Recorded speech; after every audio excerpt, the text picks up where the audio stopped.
नमस्कार मित्रांनो. या सुखांनो या. काहीसा असाच अनुभव कुंभ राशीला फेब्रुवारी महिन्यामध्ये मिळणार आहे. महत्त्वपूर्ण 4 जे ग्रह आहेत रवी, मंगळ, बुध, शुक्र हे आता कुंभ राशीमध्येच भ्रमण करणार आहे. अर्थात त्याचे परिणाम, त्याचे प्रभाव नक्कीच तुम्हाला मिळणार आहे. आता इथे एक गोष्ट सांगण्यासारखी वाटते, ती म्हणजे तुमच्या राशीमध्ये भ्रमण करणारा राहू. हा राहू रवी, बुध आणि शुक्र यांच्याबरोबर युतीसुद्धा करणार आहे. म्हणजे उत्तम दिवस येणारच आहे. मात्र या बरोबरीनं काही महत्त्वपूर्ण जर का तुम्हाला निर्णय घ्यायचे असतील, तिथे थोडं काळजी घेणं गरजेचं राहील. अर्थात हे नेमकं काय करायला हवं, फेब्रुवारी महिन्यामध्ये गोष्टी कशाप्रकारे बदलू शकतात, तुमच्या जीवनाचं असं कोणतं क्षेत्र आहे की जे सर्वात जास्त प्रभावित होणार आहे, या सर्व संदर्भातील खुलासेवा चर्चा आपण या व्हिडिओमध्ये करणार आहोत. तर सुरुवातीला आपण चर्चा करू की तुमचं जे स्वास्थ्य आहे, मानसिक किंवा शारीरिक हे नेमकं कशा प्रकारचं राहील. जसे की बेअस्ताना भ्रमण करणारे रवी, मंगळ, बुध, शुक्र हे तुमच्याच राशीमध्ये येणार आहे. आणि तुमच्या राशीतल्या राहू बरोबर रवी, बुध, शुक्र हे तीन ग्रह युतीसुद्धा करणार आहे. अर्थात या सर्व संदर्भात विचार करायचा झाला तर या संपूर्ण महिन्यामध्ये तुम्ही बऱ्याच प्रमाणात ॲक्टिव्ह असणार आहात. खरं तर गेल्या 15 दिवसामध्ये सुद्धा ॲक्टिव्ह असणं म्हणजे नेमकं काय असणं, धावपळ म्हणजे नेमकं काय, याचा अनुभव तुम्ही घेतलेलाच असेल. परंतु त्या अनुभवामुळे जास्त मानसिक तणावच तुम्हाला झालेला असेल. काळजी करू नका.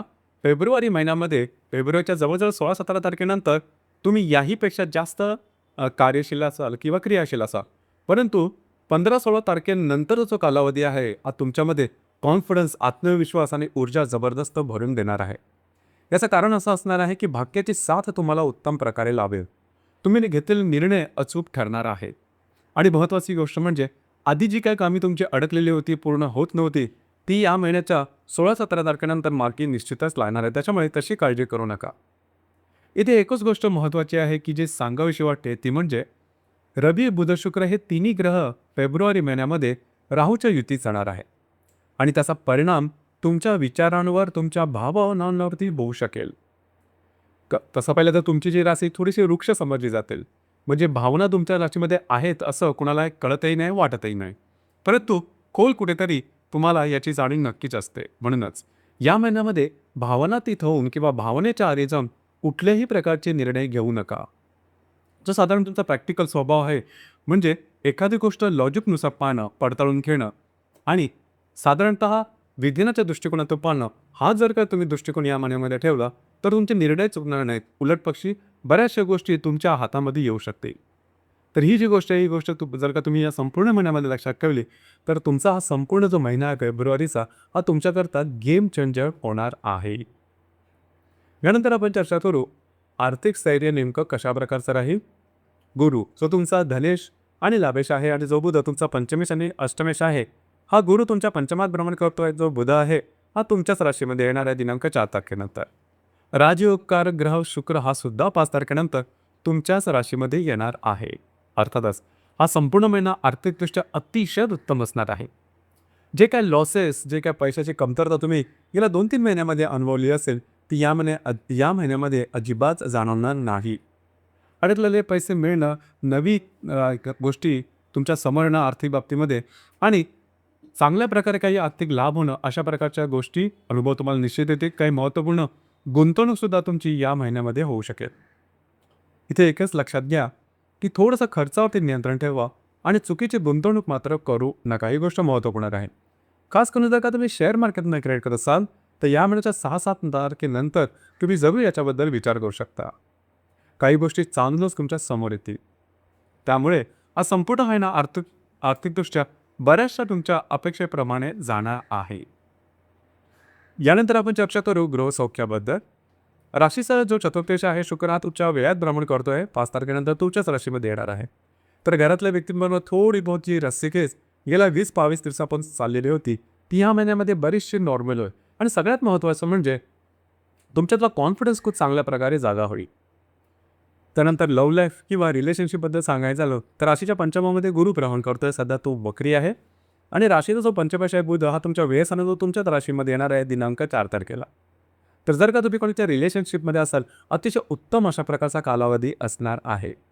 रिलेशनशिपमध्ये असणाऱ्या व्यक्तीबरोबर बाहेर फिरायला जाणं, चांगला कालावधी व्यतिरिक्त नवीन रिलेशनशिप बनवण्याकरता सुद्धा हा संपूर्ण जो महिना आहे हा अतिशय उत्तम असणार आहे. ज्या गर्भवती महिला आहेत त्यांच्याकरता सुद्धा हा कालावधी अतिशय चांगला असणार आहे. काळजी करू नका. फक्त अनावश्यक स्ट्रेस किंवा विचार करू नका. ही गोष्ट महत्त्वपूर्ण आहे. खास करून विद्यार्थी वर्गासाठी मात्र हा संपूर्ण कालावधी अतिशय उत्तमच असणार आहे. गेल्या काही महिन्यापासून जी काय प्रिपरेशन किंवा तयारी तुम्ही परीक्षेची केलेली असेल, ती अगदी योग्यरित्या समोर येईल. त्यामुळे अर्थातच बऱ्याचशा गोष्टी तुमच्या फेवरमध्ये व्हायला सुरुवात होते. असं जरी असलं तरी हातावर ते हात धरून ते बसू नका किंवा तुमच्या प्रयत्न हे तसेच जोरदारपणे ठेवा, जेणेकरून तुमचे रिझल्ट्स अतिशय उत्तम मिळते. वैवाहिक जीवनाबद्दल सांगायचं झालं तर गेल्या काही दिवसामध्ये वैवाहिक जीवन किंवा नातेसंबंध हे थोडेसे डळमळीत झाल्यासारखे वाटत आहे. वैवाहिक जोडीदाराला न पटणं, न जमणं, त्यांच्या आरोग्याच्या संदर्भातले काही चिंता, अशा बऱ्याचशा गोष्टी तुम्ही अनुभवलेल्या असेल. त्याच्या जोडीला तुमचे जे काही त्रास किंवा तुमची साडेसातीसुद्धा काही कमी नाही. यामुळे वैवाहिक जीवनामध्ये स्ट्रेस थोडा आलेला होता. फेब्रुवारी महिन्यामध्ये तो हळूहळू कमी व्हायला सुरुवात होईल. तो संपूर्णपणे कमी होणार नाही एवढं मात्र निश्चित, परंतु काही का प्रमाणात का होईना गोष्टी तुमच्या फेवरमध्ये होतील. याला कारण असं असेल की तुमच्यामध्ये प्रचंड प्रमाणात बदल दिसून यायला लागते. तुमचा कॉन्फिडन्स, तुमचा मूड हळूहळू व्यवस्थित व्हायला लागेल. ही गोष्ट फार महत्त्व होणार आहे. जे तुमचं कार्यक्षेत्र आहे त्या संदर्भात सांगायचं झालं तर राशीचा जो कर्मेश किंवा दशमेश जो मंगळ आहे, हा मंगळ तुमच्या व्ययस्थानामध्ये भ्रमण करतो आहे. अर्थात या संपूर्ण महिन्यामध्ये सुद्धा जे तुमचं कार्यक्षेत्र आहे त्या संदर्भात धावपळ ही चालूच राहील. परंतु ती योग्य दिशेने राहील. जे तुमचं कार्यक्षेत्र असेल त्या संदर्भातल्या नवनवीन संधीसुद्धा तुम्हाला मिळू शकते. एकंदरीत हा जो संपूर्ण महिना आहे ही सुरुवात राहील योग्य दिशेने जाण्याकरता कुंभ राशीची. फक्त गोष्ट इथे एवढीच आहे की या महिन्यामध्ये होणारे जे ग्रहण आहे किंवा रवी बुध शुक्रची जी युती राहू बरोबर होणार आहे त्या संदर्भात विचारांकडे थोडं लक्ष देणं गरजेचं राहील. आता आपण चर्चा करू ग्रहयोग आणि त्याचे मिळणारे प्रभाव परिणाम हे नेमके कशा प्रकारचे असते. दिनांक 8 तारखेला हर्षल आणि शुक्राचा केंद्रीय योग तुमच्या राशीत आणि चतुर्थात होणार आहे. भावभावनांवरती लक्ष द्या, म्हणजेच भावनेच्या आरी जाऊन चुकीचे निर्णय घेऊ नका. ही गोष्ट महत्त्वपूर्ण आहे. दिनांक 13 तारखेला राहू आणि बुधाची युती होणार आहे तुमच्याच राशीमध्ये. विचार, भावना यात कंट्रोल करणं गरजेचं आहे. निर्णय मात्र तुमचे व्यवस्थित असणं गरजेचं आहे. जे काही तुमचे निर्णय तुम्हाला घ्यायचे असतील ते तुमचे स्वतःचे असू द्या. कोणी दुसरा तुम्हाला सांगतोय म्हणून किंवा इतरांसाठी काही गोष्टी सोप्या झाल्यात म्हणून मी करायला जाईन असं करू नका. रिस्क, कधी कधी आपण असं म्हणतोय की रिस्क घेतो किंवा फ्रस्ट्रेट होऊन काहीतरी एखादा निर्णय आपण घेऊन जातो, तसं मात्र करू नका. तुमच्या निर्णयांमागे विचार असणं गरजेचं आहे. दिनांक 16 तारखेला रवी आणि हर्षांचा केंद्र होणार आहे तुमच्या राशीत चतुर्थामध्ये. आरोग्याच्या संदर्भात लागणं, कापणं, खर्च नसेल, दुखापतीचे काही प्रसंग निर्माण होतील, काळजी घ्या. दिनांक 19 तारखेला राहू आणि शुक्राची युतीसुद्धा तुमच्याच राशीमध्ये होणार आहे. घरातल्या व्यक्तींच्या आरोग्याकडे थोडंसं लक्ष देणं गरजेचं आहे. त्यांच्यावर मतभेद, मतवैचित्र अशा प्रकारचे काही अनुभव येऊ शकते. द्वितीयामध्ये दिनांक 20 तारखेला शमी आणि नेपच्यूनची युती होणार आहे. याचे 2 साधारण अनुभव तुम्हाला येऊ शकते. चुकीची इन्व्हेस्टमेंट यापासून काळजी घ्या. दुसरी महत्त्वाची गोष्ट म्हणजे वैवाहिक जोडीदाराच्या आरोग्याकडे थोडंसं लक्ष देणं या दरम्यान गरजेचं राहील. दिनांक 22 तारीख ही अतिशय उत्तम आणि अत्यंत शुभफलदायी असणार आहे. तुमच्या राशीत भ्रमण करणारा शुक्र पंचमातील गुरुबरोबर त्रिकोण योग करणार आहे. इच्छा, आकांक्षा पूर्ती किंवा तुमच्या मनात असलेल्या ज्या काही इच्छा असतील त्याला योग्य ती वाट मिळेल.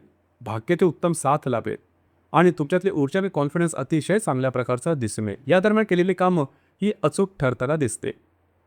27 तारखेला मंगळ आणि हर्षलचा केंद्रयोग सुद्धा होणार आहे. या दरम्यान कुठल्याही प्रकारचे महत्त्वपूर्ण निर्णय मात्र घेऊ नका. आणि सगळ्यात महत्त्वाचं म्हणजे या महिन्यातला होणारा रवी राहूची युती दिनांक 28 तारखेला, हा जो योग आहे हा अतिशय महत्त्वपूर्ण आणि अशुभ फलदायी आहे. घेतलेले निर्णय चुकणं, चुकीच्या दृष्टीने गोष्टी पुढे जाणं, मिसगाईड होणं, भ्रमित होणं, फसलं जाणं, फसवलं जाणं, अशा प्रकारचे अनुभव हे साधारण 28 तारखेच्या आसपास येऊ शकते. काळजी घ्या. जी गोष्ट मी सुरुवातीपासून सांगत आलेलो आहे की नीट विचारपूर्वक गोष्टी करणं गरजेचं राहील. कारण या महिन्यामध्ये जे ग्रहण आहे ते सुद्धा तुमच्याच राशीत आहे. दिनांक 17 तारखेला अमावास्येच्या दिवशी कुठल्याही प्रकारचे नवीन निर्णय घेऊ नका. आउट ऑफ द वे जाऊन गोष्टी करू नका. वादविवादात जाऊ नका. या 4-5 गोष्टी आहेत त्या लक्षात घ्या. या जर का तुम्ही व्यवस्थितपणे अंमलात आणल्या तर हा संपूर्ण महिना हा तुमच्याकरता गेम चेंजर होऊ शकेल. तर मित्रांनो, हे होतं कुंभ राशीचं फेब्रुवारी 2026 करताचं संपूर्ण राशीफळ. धन्यवाद.